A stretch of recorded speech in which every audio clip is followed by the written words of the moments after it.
I'm Tiffany. And I'm Nate. And we're the Byrams. Been together for over a decade. Have 2 kids. 2 businesses. Our strategy For your best life is to just go with it.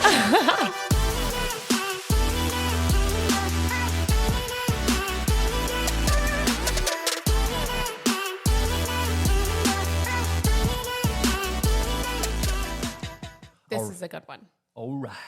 This is a good one. Favorite ride at Disney? That's a tough one. Probably Guardians of the Galaxy for sure. Guardians is the GOAT. Guardians of the Galaxy. What does Bo say? Galaxy? Galaxy or something. Galaxy, yeah. I asked him last night what he wanted to pray for, and he told me Guardians of the Galaxy. Well, and Slinky Dog. Skinky Dog is what he says. Yeah, Guardians is so good. You just can't beat it. You really can't. why do you go to Disney so much? I'm going to let you take that one. I feel like there's got like a tone at the end of that. Why do you guys go to Why do you go to Disney Disney so so much? much? A little bit of a dude. So, I mean, I grew up in Florida, just about 2 hours north. So we went a few times, but I mean, we weren't really big Disney people. And then we went after we had gotten married with your brother and sister-in-law, and then your parents as well. And it was fine. I mean, we did the whole 1,000,000 hours. We did it the Kite Way, type which is where thing. you go and you get your money's worth. And it was exhausting for sure. I mean, I'm still kind of like recovering from soreness. 9 years ago, Yeah. and Nate's still like, my back. But, we had kind of hit some challenging points in our marriage, and I feel like we went to Disney after we found out about the miscarriage? It was on the anniversary of Okay, the that's what it was, miscarriage. yeah. And, I mean, I have a very hard time relaxing, as we talked about in the vacation question. Turning it off is not something that I easily do, and it's not easy for most entrepreneurs, especially even being at home. But at Disney, all you're focused on is, what are we going to eat? What ride are we going to get on? Like, you're just focused on like the next thing, and you're present, just so yeah. present in your moments that, I mean, I have a blast. I have a blast with our kids. I have a blast with it's just us. I have a blast with other adults. Like, it's just every time you go, there's a completely new set of memories, even at the same restaurant, even at the same park, even on the same rides. It's like, you are different. The memory is different. The feeling is different. The weather is different. The crowds are different. It's like every time you go to Disney, you come back with different cherished memories, and that's my reason. Disney's very nostalgic for me. I grew up with a dad obsessed with Disney. We would go very often.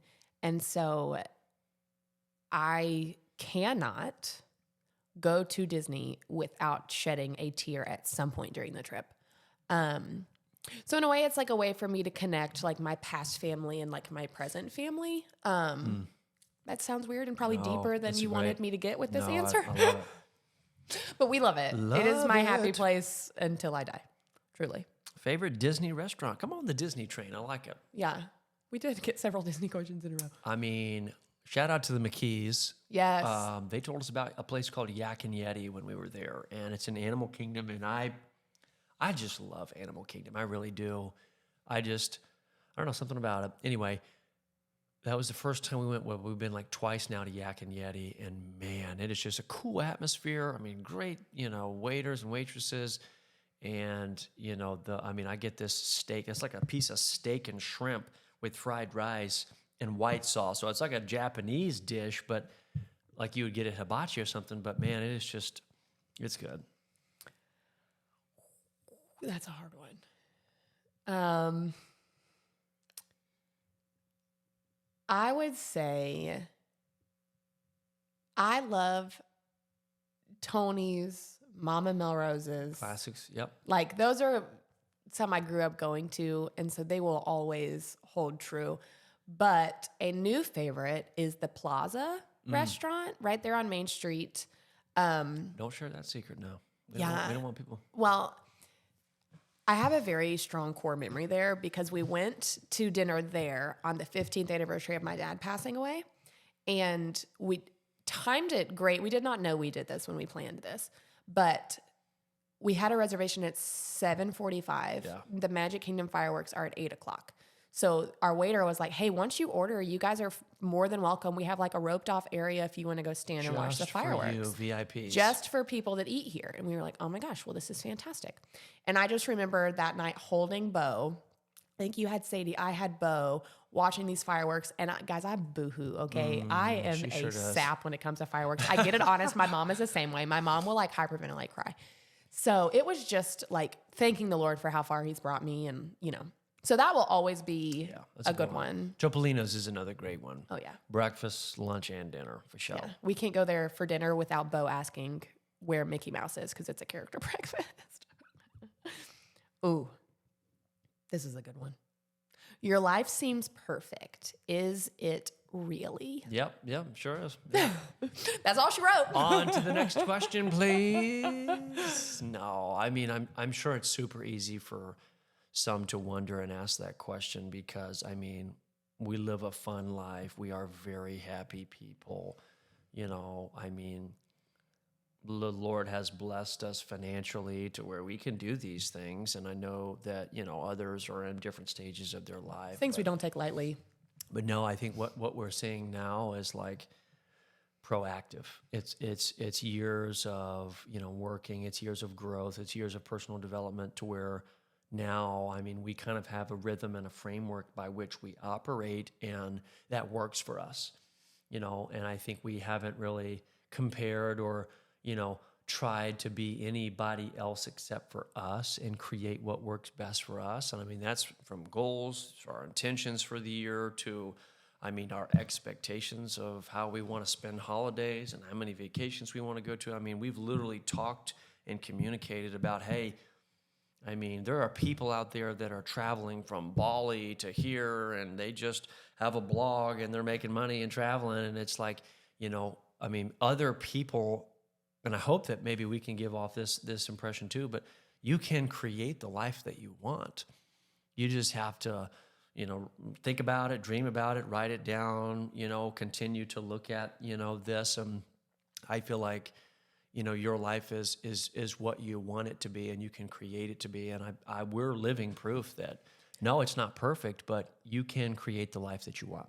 And I also think we come from a lens of like, we don't dwell on the negativity. Like I do not thrive well in negative environments.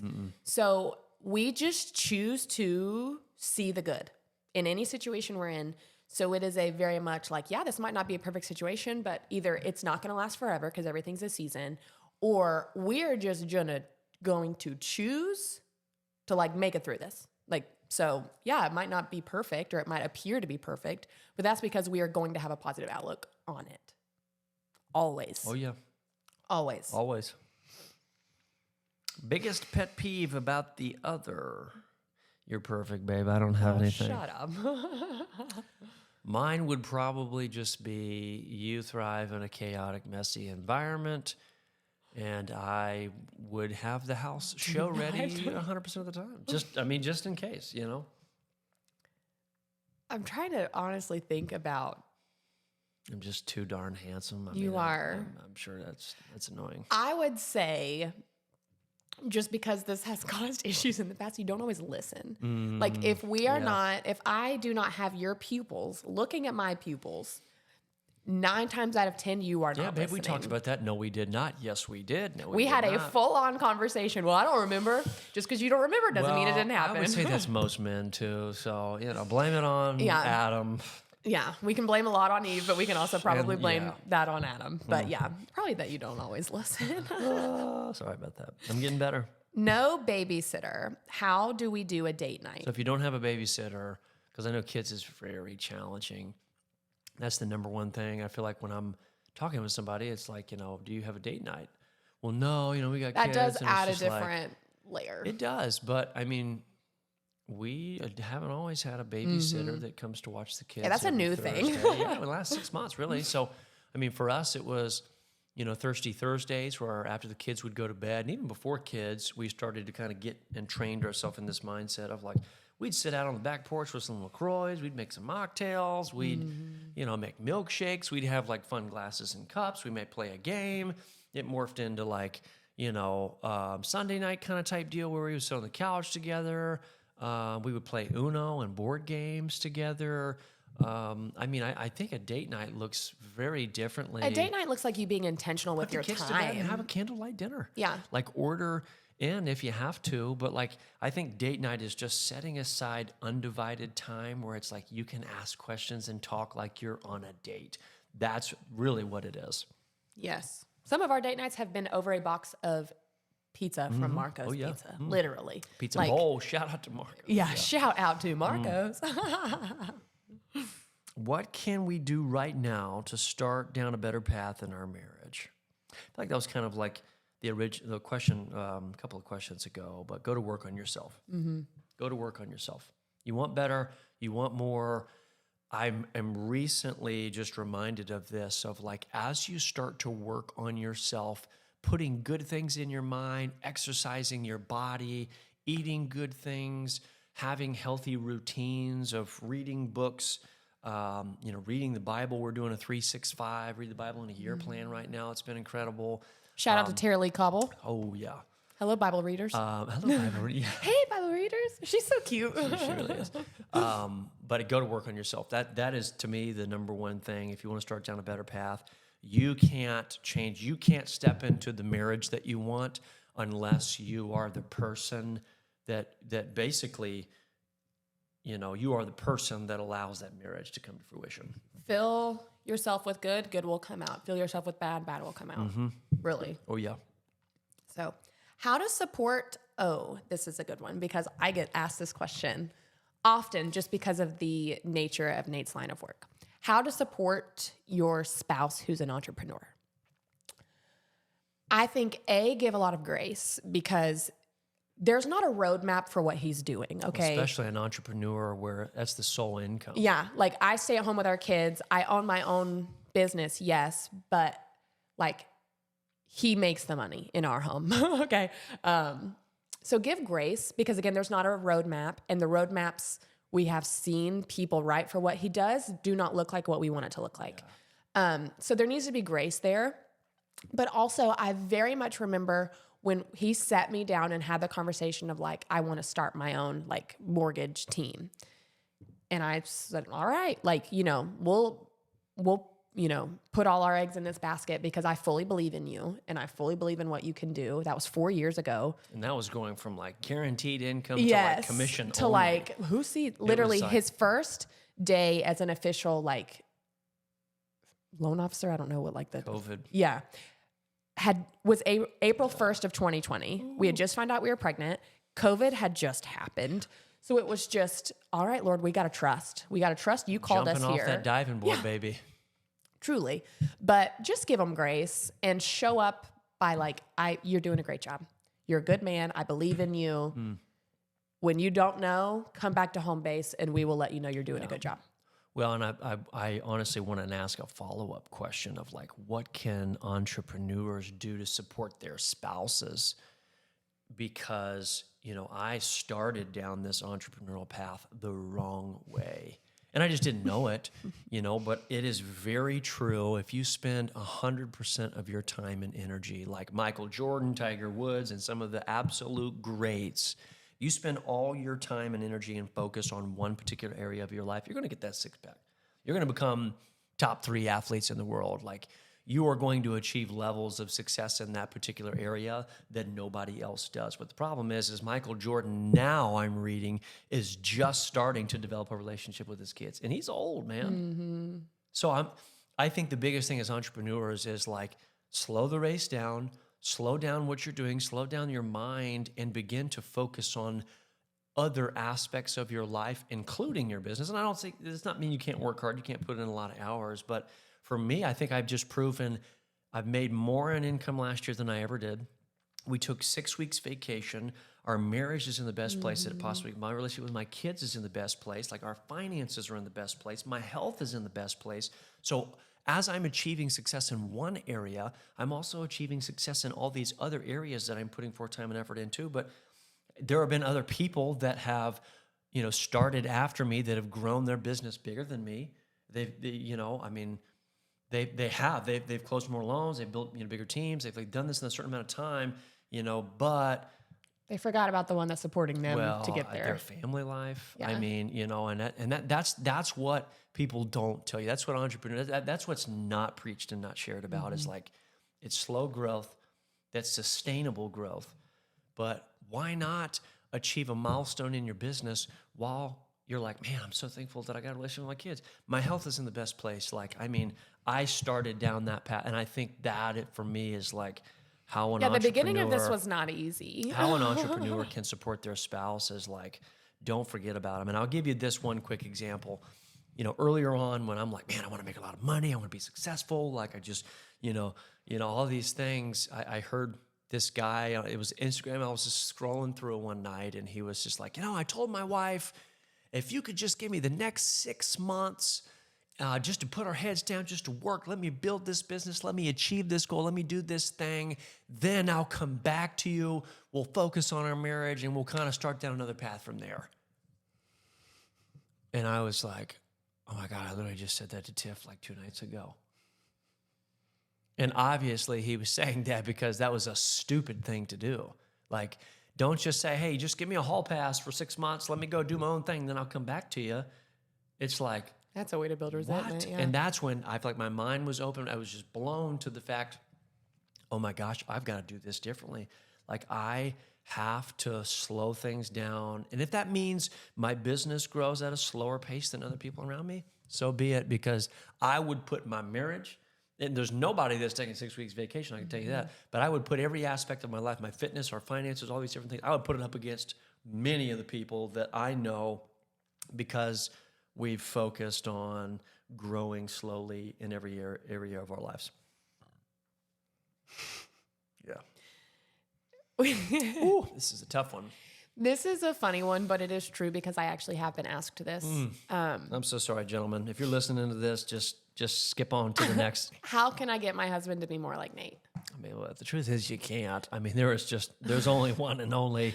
There's only 180 Nate. There is. But I will say this. Nate has, like a lot of the people in our life now are post working on ourselves. Yeah, okay. True. So they did not know the Nate that didn't bring home flowers. The Nate of old, we'll didn't call buy him. gifts, that had a short fuse, that was super angry, that only wanted success and money.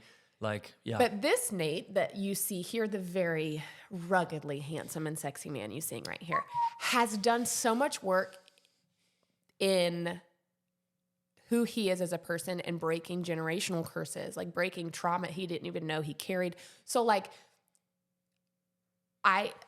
honestly, Nate has done so much work, but also like, I would say first and foremost, pray over your spouse, pray with them if given the opportunity, but like pray over them. Lord, I pray that Nate will be who you called him to be, not who I want him to be. Yeah. Because honestly, even in my wildest dreams, I never dreamed this man would be who he is. But the Lord has called him into this season. So Lord, I just pray that you will make Nate who he's called to be. When I would say as a spouse, like if your husband's not doing something you want him to do, like go to work on yourself. Like it's not about, being like, man, I wish my husband could be more like Nate, which is terrible. I'm so sorry, guys. But, you're right. I mean, it's self-development, it's personal growth, it's all these different things. But I've also personally been down this journey of trying to figure out who I am and the purpose behind what I am. And I would say that's what you want for your husband, because yes, I have the capability now to be a little bit more romantic than I have been, to remember and to connect with you and to not be so, all high and mighty sometimes. Like I have the ability now to be a little bit more empathetic and hold space for you and all these different things that I never did just because of growing together, so. Well, it's like the movie Fireproof, where like their marriage is not in a fantastic place.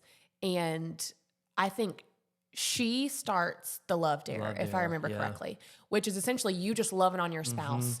And, for the first bit, he was not receptive, but she just kept showing love, kept showing love. And if you haven't seen the movie, it ends great. Yeah. What is the biggest hope for the podcast? Go ahead.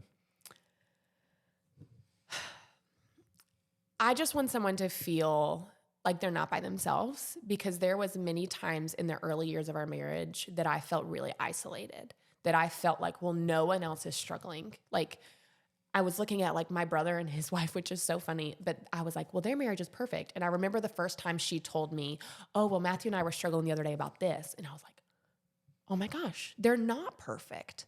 Like they also struggle. So I think for me, it's just for you to know you're not by yourself.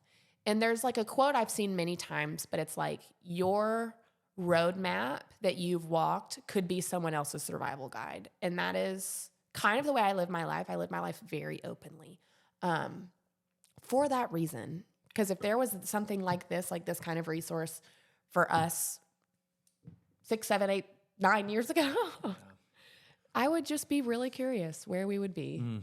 Yeah, a lot farther along possibly if we'd have gotten our ish together then. But my biggest hope for the podcast is that, it would open up the conversation for someone, that it would open up conversations with their spouse.